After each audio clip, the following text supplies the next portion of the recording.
Hello everyone, in this video I will show you how to add a second Face ID recognition in Samsung Galaxy S24 Ultra. So before starting the video, don't forget to subscribe the channel and also press the bell icon.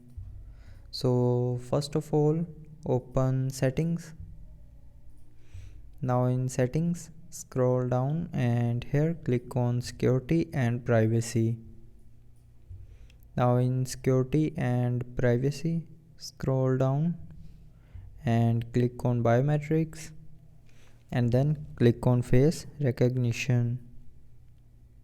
Now here enter your lock screen pin, password or pattern, and then to add a second Face ID recognition, click on add alternative appearance to enhance recognition.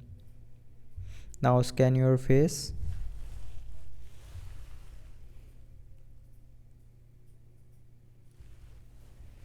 Now after scanning, your second Face ID will be added to your mobile. So that's how you can add a second Face ID recognition in Samsung Galaxy S24 Ultra. So I hope you liked the video. Thanks for watching.